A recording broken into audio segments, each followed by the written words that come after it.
Hi, welcome to the Badass Breastfeeding Podcast. This is Dianne, your lactation consultant. And this is Abby, the Badass Breastfeeder. And today's episode is brought to you by Sarah's Chill. A handful of ice is all you need to keep your breast milk or formula safe for 20 hours. And we will hear more from our sponsor later, but you can head to badassbreastfeedingpodcast.com. Check our sponsor page if you ever need anything. See if you can give them any of your business because they make this podcast possible. And while you're there, scroll down and enter your email address, and we'll send episodes straight to your inbox every week. And we hope to see you on Patreon. Besides the fact that there's all kinds of amazing things going on over there, like our Revolution Parenting podcast episodes and extra ad-free episodes and mini podcasts and our Zoom hangouts, all of that is awesome. But it is also another way that you can support this podcast. You can find the top link in the show notes under this episode, wherever you're listening from. Click there, check out the different options, and choose your favorite. And we're still hosting our ongoing giveaway. People are still asking me if it's still going on. I think they're listening to older episodes, and they're like, is this still happening? Yeah. But it's just happening. It's just happening. And send your screenshots of your reviews around the internet. Send them to badassbreastfeedingpodcast@gmail.com along with your address. And we'll send you a goodie bag of stickers and thank you for nursing in public cards. And now Dianne has our review of the week. I do have our review of the week. This is my absolute favorite podcast for breastfeeding and postpartum topics. I've been looking for a podcast that has good information and talks about the real stuff we go through postpartum as a breastfeeding mama. And it was so good to share with my husband to help him understand what I was feeling and experiencing. Made me feel not alone. Thank you. Thank you for sharing with your partner because that is important. I love it when the partners listen. I think that's really important. I just had a message recently where someone and her husband listened to the podcast and he calls it her boobcast. Oh my God, that's hilarious. He's like, oh yeah, I heard on your boobcast that, this and this and this. Oh my God, I love that. Adorable. I know. That is really cute. And I know it sounds weird to be like, oh yeah, hey, listen to this podcast. It's all about breastfeeding.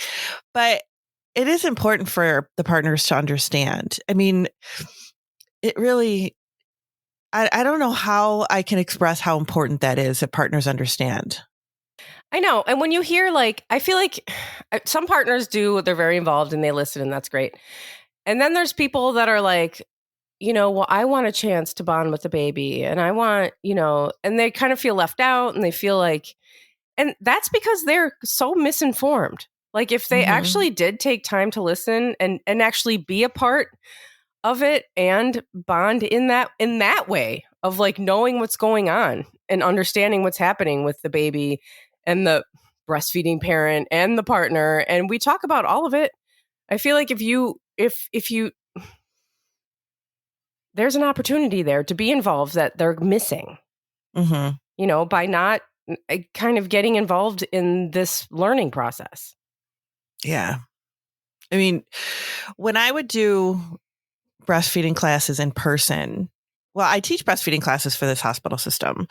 And until COVID, everything was in person and then they put them online and they've just since kept them online, which is fine. But when we were in person and people would show up by themselves, I would be like, is your partner coming? Because sometimes they would meet there after work or whatever. And I'd be like, is your partner coming?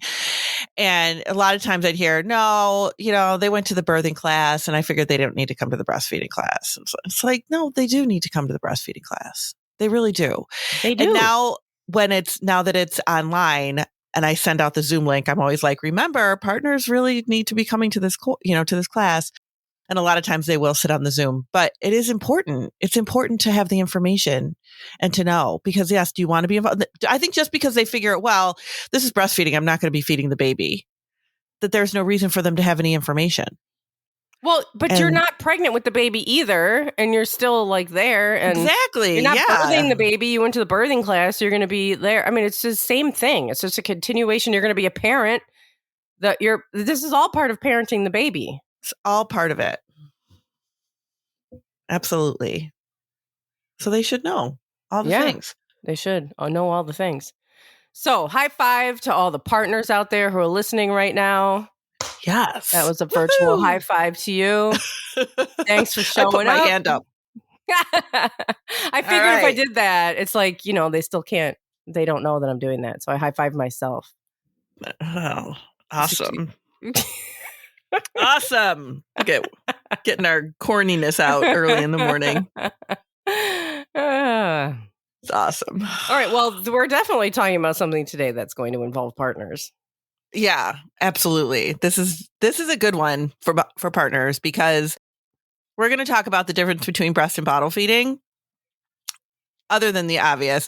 So, all right, I got all these thoughts jumbled in my head right now. But what I want to say is we're going to talk about the difference between breast and bottle feeding. And I don't mean like the difference between breast and bottle. I mean like physically the difference between breast and bottle feeding. Like, is breastfeeding harder than bottle feeding? Is bottle feeding harder than breastfeeding?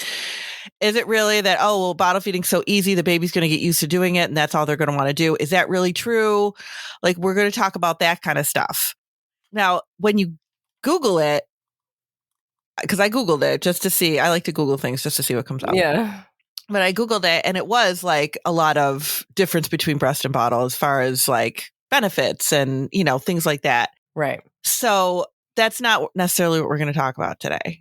Well, it doesn't really matter either. I mean, when we get into that discussion, it's like, well, okay, fine. Then let everybody have a year of maternity leave. Right. Then have like partners have a year of paternity leave too, so that they can, help with things that are needed to be done so that the breastfeeding parent can just be doing that 24/7. Like, exactly. You can't, there's no way to I don't know, this discussion is ridiculous because some people just have to, you got to go back to work because, capitalism said so. Yeah. Everybody goes back. How are you going back. to feed the baby? Right. They feed by bottle. We know that. We know that the bottle feeding is, for most people, for most families, bottle feeding is just what's going to happen at some point. Yep. And that's, it is important to have all the information on it too, to know like, okay, is my baby going to be affected by this bottle feeding? Are they going to never go back to the breast again because they went to the bottle? Right. And most of the time that's not going to be a problem. Every once in a while you see a baby that, and is my baby going to take a bottle? That's the other thing. Yeah. And now that my baby's on the bottle, they prefer the bottle. Right. So we automatically think it's easier. Yeah. Everybody thinks it's easier.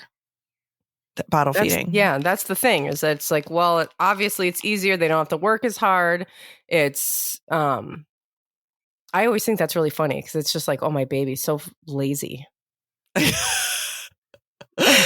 know. My baby is just this lazy bum who wants something that's just like, I know, these lazy choosing the babies. easy way out of life. Yep. Going to grow up and live on our couch till they're 35.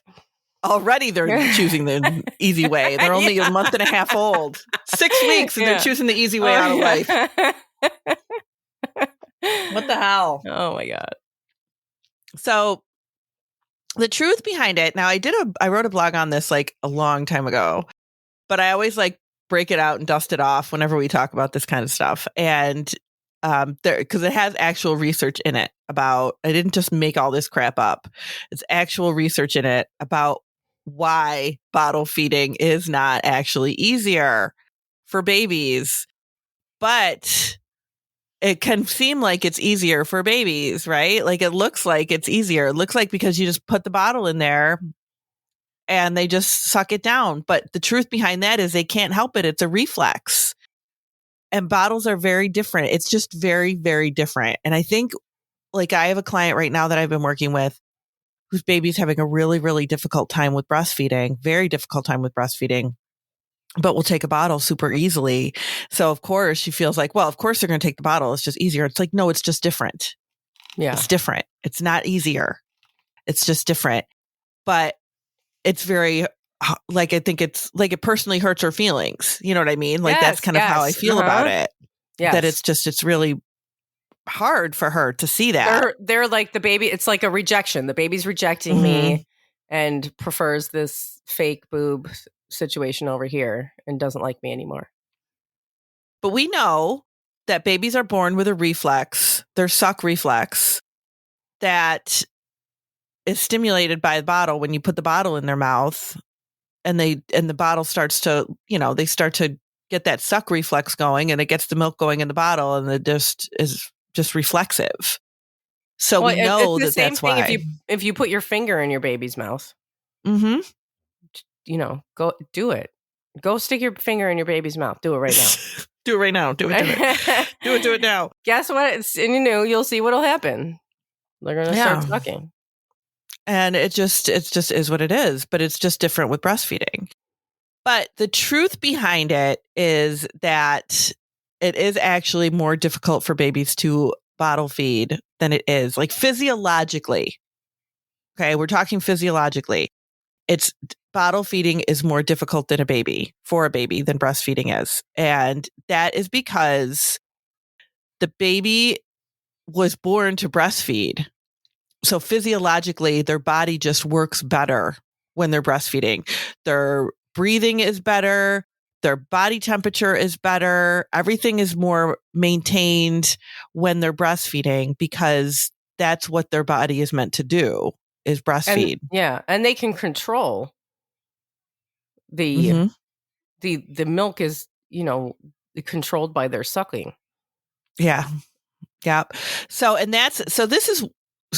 one of the things that I have in the blog here says, it's true that the baby uses many muscles to breastfeed. These muscles are gravely important to the natural evolution of the face, mouth, teeth, and overall oral facial development. Mm-hmm. The masseter muscle, which is what supports the up and down movement of the jaw, is important to facilitating jaw growth and positioning. Bottle feeding actually reduces the activity of the masseter muscle, reduces jaw movement, and may cause the tongue to retract. So in that way, things seem to be a little bit easier, right? Because we know that the baby doesn't, because I think everybody knows that babies use a lot of muscles to breastfeed.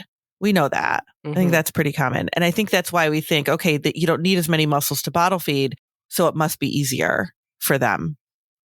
But they need to have that muscle movement. It's like saying, oh, don't use any of your muscles. It's just easier. We don't need to build up those leg muscles. It's just easier. Because we want them to build up those oral facial muscles, right? Mm-hmm. That's really important for them to have that. So the other thing here is breathing. So while breastfeeding, breathing is combined with sucking and swallowing, usually happening in bursts. So, and we know, because we see this, and I know I definitely see this, that when babies are trying to figure out how to suck, swallow, and breathe and try to get all that going together to breastfeed, you can actually see them like, okay, they're trying to breathe, they're stopping and breathing, and then they're swallowing, and then they're kind of starting to put it all together. And this is when they're first very newborn. Babies that are uncoordinated have a hard time doing this. But babies that are doing well with breastfeeding can put it all together. And this helps them to manipulate their breathing patterns to control and accommodate their breathing. But sucking during bottle feeding can interrupt breathing more frequently and for longer durations of time. So breastfeeding also promotes the infant's ability to breathe through their nose, because that's how they're breathing. And which is why we always say to you, like, if the baby can't breathe, they're going to come off the breast. Yep. But they breathe through their nose when they're breastfeeding, which is why, like, if they're sick or they're like have nasal congestion, or if their nose is plugged up by the breast, how everybody thinks that the baby's going to suffocate at the breast. Mm-hmm. They're not going to. No, right. And why they say one of the advices for biting, if your baby clamps down and doesn't let go, is to plug their nose. Because they'll open up. Yeah. Yeah. But that aids when you breathe through your nose like that, that heats and filters the air before it reaches the lungs. And then the air that's coming in through the nose puts additional pressure on the baby's palate, which encourages and accompanies general growth of the facial muscles. Okay. So I'm sorry, finish. Go ahead. No, that's it. Yeah. Okay. No, this reminds me of the conversation that we were having about snoring. And how, like, remember when Josh was reading that book? My husband was reading this because he snores, and he read this book and he started putting tape over his mouth.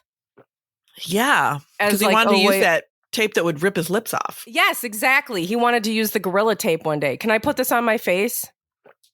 I forgot. We like to we like to make fun of Josh of all the things that he does, and that's one of the ones that we forgot to make fun of him about in a long time. We stick more to the like cooking the pizza upside down and the like using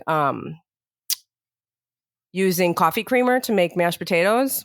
Oh my God, that's so funny. It was so funny. disgusting. Anyway, so he was reading this book because he snores like crazy. He was reading this book, like you could put tape over your mouth and try to exercise those muscles. And they were talking about how like evolutionarily speaking, how like people are snoring more and how it's really about like the decrease in breastfeeding and the eating of softer foods that we have over the past, couple hundred years.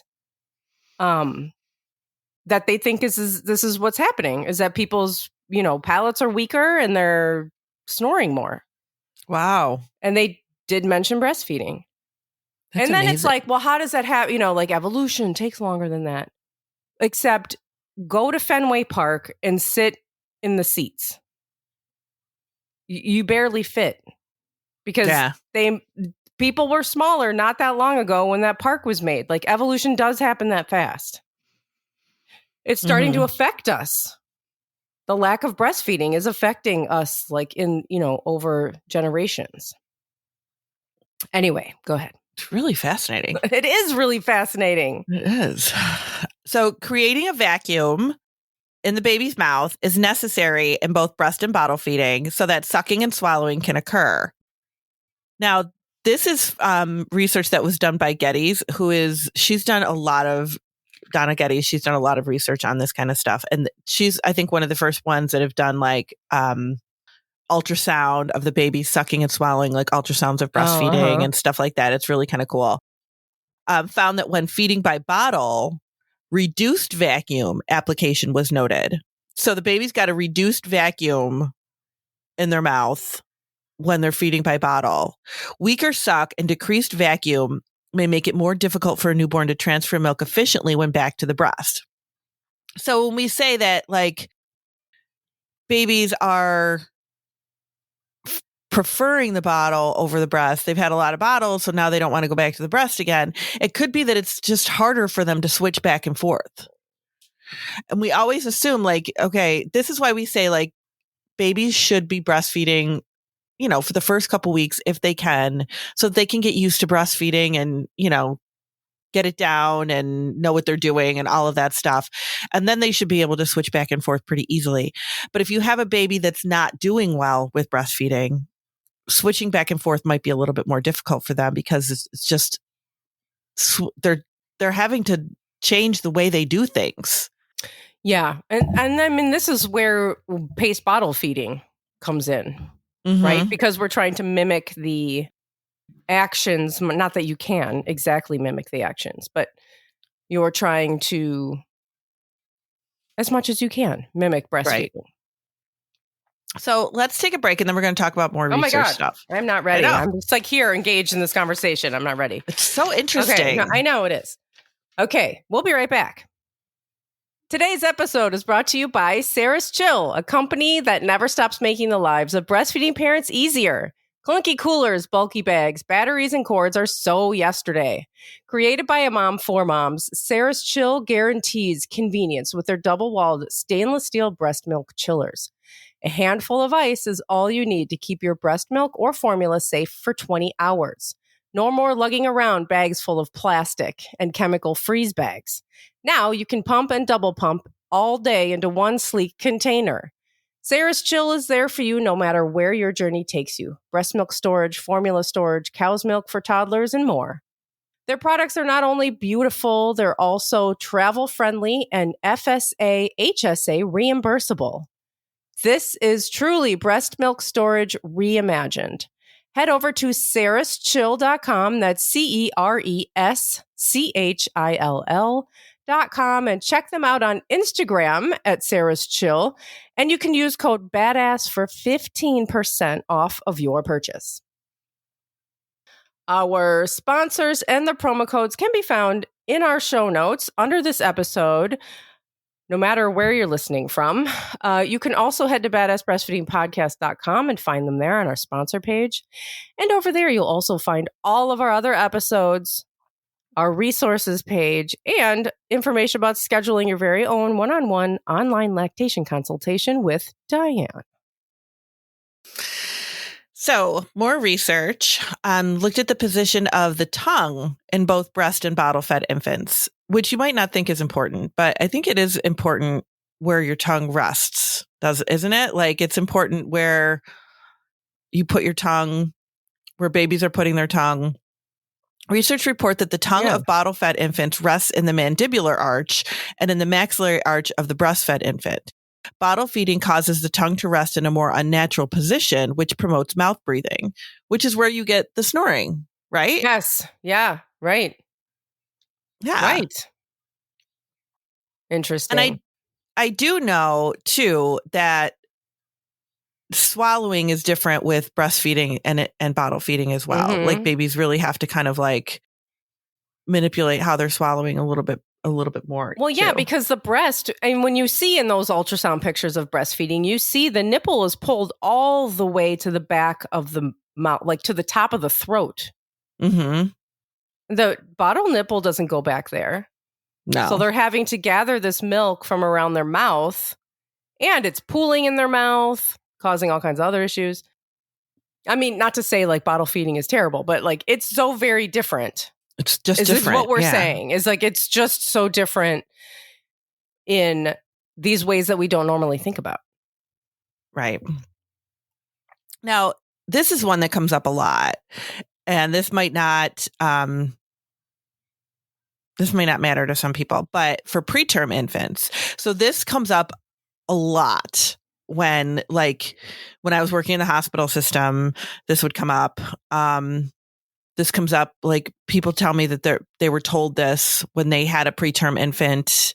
They were told this in the NICU or in the special care nursery or whatever, that they should give bottles to their baby because then their baby doesn't have to work as hard. Oh, and they'll burn too many calories, right? Burn too many calories by breastfeeding. Yeah, burning too many calories by breastfeeding. But research that was actually done about this, because there is research on this. So if this ever happens to you, you can tell them that there is research on this. Preterm infants, it has been noted in several studies that breastfeeding actually exerts less energy from the baby. It has been found that preterm babies feeding at both breast and bottle, like researchers have looked at both breast and bottle when looking at preterm infants. Oxygen saturation, temperature, heart rate, and respiration rate were all higher when breastfeeding as opposed to bottle feeding. Apnea and oxygen desaturation was noted during bottle feeds, but not during feedings at the breast. And that is what tells us that breastfeeding is physiologically better for babies to be doing. And that was all with preterm infants. That's not with full-term infants. So that was preterm infants. Mm-hmm. So if anybody tells you, well, your baby is going to burn more calories, then that's just not correct. That's not true. Yeah. That's not what the research tells us. Research tells us the exact opposite. Research tells us that babies that are breastfeeding have better oxygen saturation, they have better temperature, they have better heart rate, they have better respiration rates, and it's physiologically what their body is meant to do. So they just do it a little bit better. Babies who are bottle feeding are not using their oral facial muscles in the same way. And it really does look like bottle feeding is easier for them, but bottle feeding is more difficult because it's not physiologically what they're programmed to do. So their body is working harder to stay warm. It's working harder to breathe. It's working harder to keep their temperature, their heart rate, their respiration rate, all that stuff where it needs to be. They have to work a little bit harder to do that when they're bottle feeding. Well, yeah. And they're also continuously working. Generally, the way that people are bottle feeding is putting their baby on the back and putting the bottle in their mouth. So then they're working 10 times harder just to keep up with this flow of the milk that they, that they don't have any control over because they're sucking because they don't know how not to. Right. And that's making all of this milk come flying into their mouth, which they're swallowing because they don't know how not to. Otherwise, they swallow or they just choke on it. Yeah, which is why the paced feeding is really important for them. Exactly. That's why that's a lot a lot better for baby. But that's all that is making them work harder, actually. Mm-hmm. They do. They work a lot harder. But if it's so let's talk a little bit about nipple confusion, the whole nipple confusion thing, because that can feel really confusing. And, and everybody's like, is my baby going to get nipple confusion? I don't want them to get nipple confusion. So one of the things that's important to know is that I feel like introducing a bottle is kind of like this dance, right? Like you want to get it in at just the right time. If you wait too long, it's too late. And if you don't wait long enough, it can screw everything up. But the truth about waiting until it's too late, like that whole babies have that reflex about sucking, which is true. Babies have that suck reflex. That's an involuntary reflex until they're about 3 months old or so. After that, they can kind of choose, like 3-4 months, they can kind of pick and choose what they want to do. And they have more control over that suck reflex.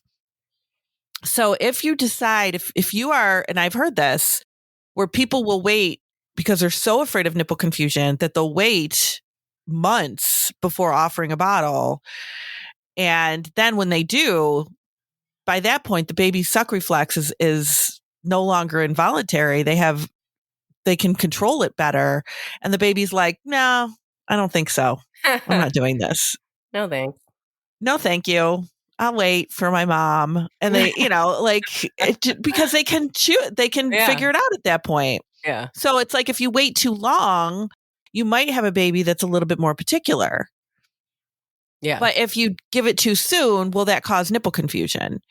And I really feel like, and this is coming from my personal experience as a lactation consultant working with babies. And I really only work with, I don't only work with babies that have problems, because I have seen babies that don't have problems too. But babies that are struggling with breastfeeding, that are having coordination issues, that are not sucking well, that, have suck dysfunction or suck swallow dysfunction, or really just, very uncoordinated, they struggle with getting one feeding method down. And then if we're trying to get them to get multiple feeding methods down, they may gravitate towards one. And that might look like, okay, so is this a nipple confusion situation? And it's not necessarily nipple confusion as it is that they just can't figure out how to get back and forth. And that's what is screwing them up.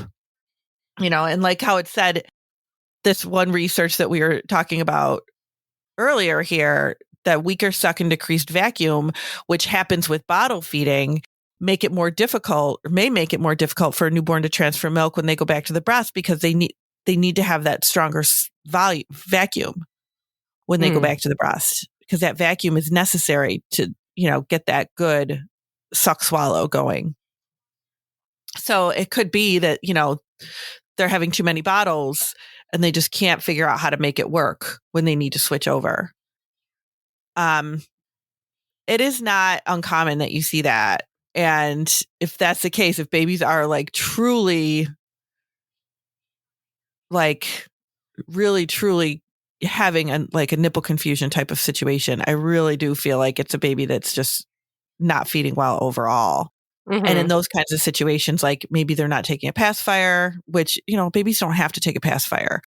But I do notice that if they're not feeding well, sometimes they're just not sucking on anything.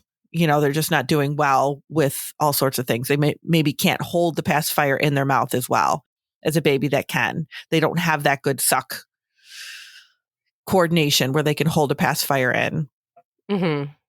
That might be showing, that they're just not. I hope I'm explaining this right, because it's in my brain, it makes a lot of sense because I see it all the time. It does make sense. But then when I try to put it into words, it's like, all right, is it really?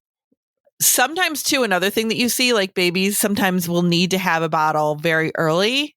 Maybe they're in a special care nursery or in a NICU and they've been given bottles like right immediately. Maybe it's like a blood sugar problem, or maybe they were jaundiced and they got bottles immediately and then went back to breastfeeding. And then when parents try to give a bottle again, maybe several weeks later, the baby can't do it.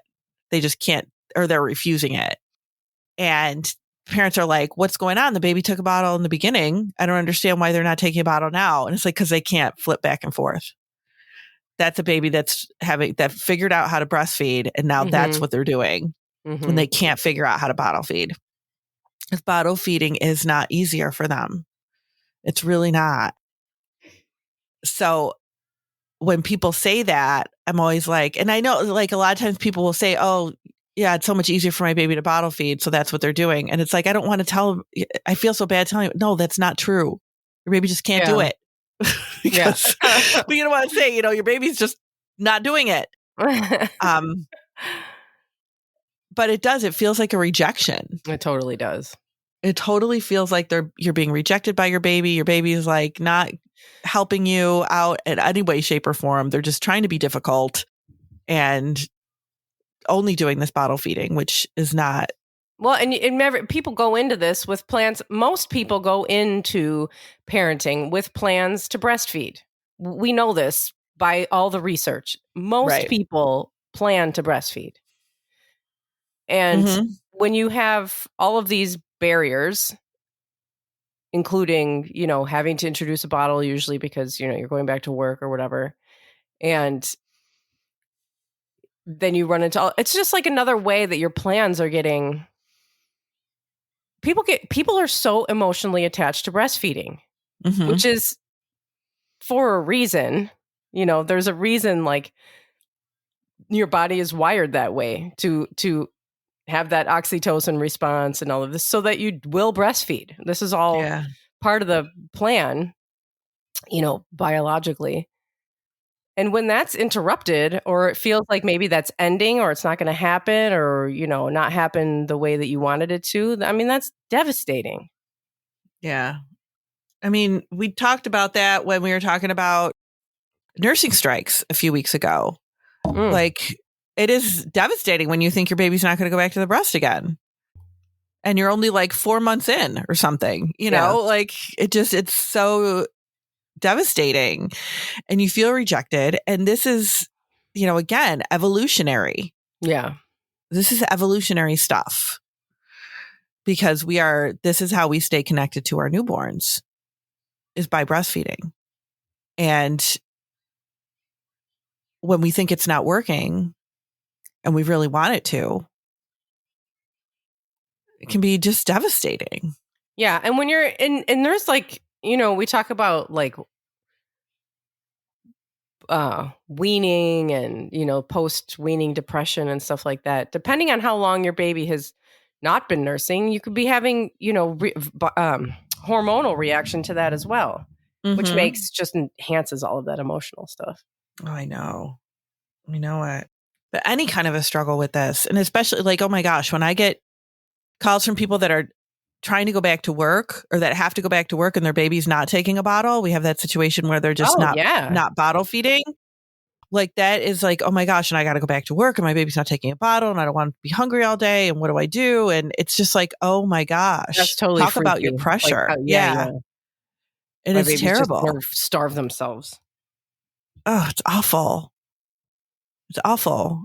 And we just want them to be able to do it. And we're like, well, I don't understand why they can't do it. I don't understand why they won't do it. And this, this is important because this helps us to understand why they aren't doing it because it is hard for them. Yeah. And it's, and here we are thinking like, oh, these bottles are so easy. Why don't the baby just take it? It's right here. Just take the bottle. And it's like, it's not easy. It's not. Yeah. And we need to kind of let go of that. And I've heard pediatricians and other, of course, like we were saying with the preemies, it's just burns less calories for them to bottle feed. No, that's not true. And I used to work with a pediatrician who would always say bottle feeding is easier than breastfeeding and humans are lazy by nature. So they're going to choose to bottle feed if they can. No, wait, that's not true. That? Yeah. He used to say that all the time. Notice how I said he, because I knew. Yep, all the time. And it's just not the case. God. Yeah, it's not. That's how not the case. How can you work in the same office as a lactation consultant and just keep saying that? Yeah. We didn't give a shit what you had to say, I'm sure. No, not really. Ugh. I know. Frustrating. Humans are lazy by nature. Mm-hmm. Okay. All right, guy. Got And it. they would choose to bottle feed. But it's like, it's not. What? No. Okay. Bottle feeding is not easier. That's disturbing that somebody does not understand like biology and has a medical degree. Yeah. I guess that's not part of it though, right? I mean, part of the medical degree, it's not. Yeah, I bet you he knows every ingredient of formula by heart, though. Oh my God. I have no idea. I don't know what is part. Is it, we had this joke one time, like I'm really bad at math, like seriously bad at math. I'm so bad at it. Like I went to a Catholic high school where, you didn't have to take it. You had to take theology, of course, but you did not have to take math. So I dropped it in like 9th grade. Like I never went further than that. I've never. Oh my God. That would have been really awesome. bad. Yeah. Really bad at math. So my dad one time was like, you could have been a doctor if it wasn't for that math thing. And I said that one time to one of the doctors I work with, and she laughed and she goes, yeah, you don't need math to be a doctor. Yeah. I was like, okay. I'm still trying to figure out what you need. Yeah. I don't know. No, I'm not saying it's easy, of course.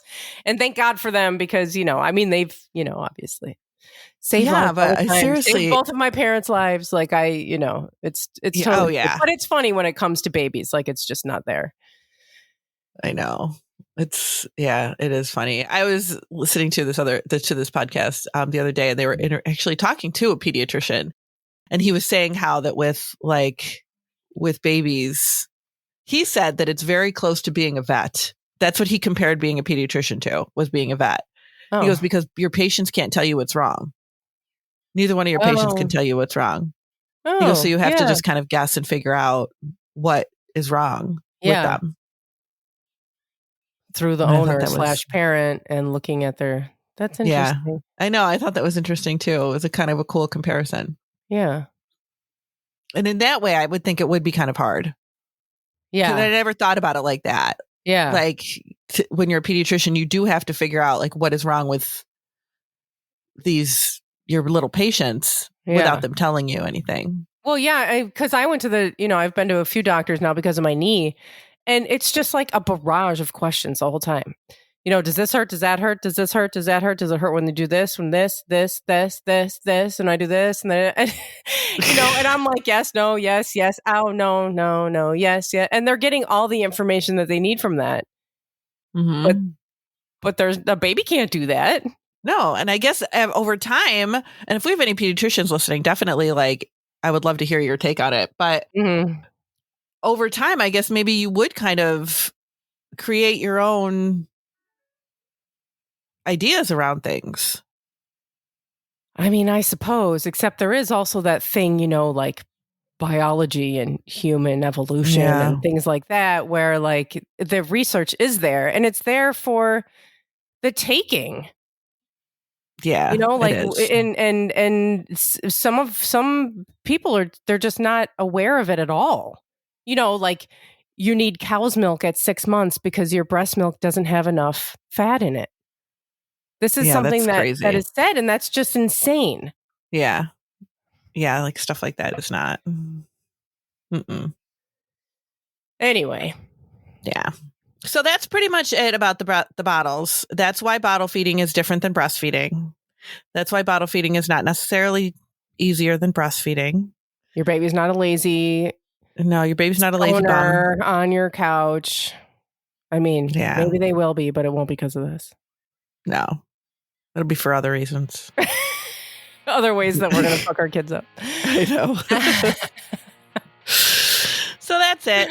All right. Thanks for listening. Thanks. Bye. Bye.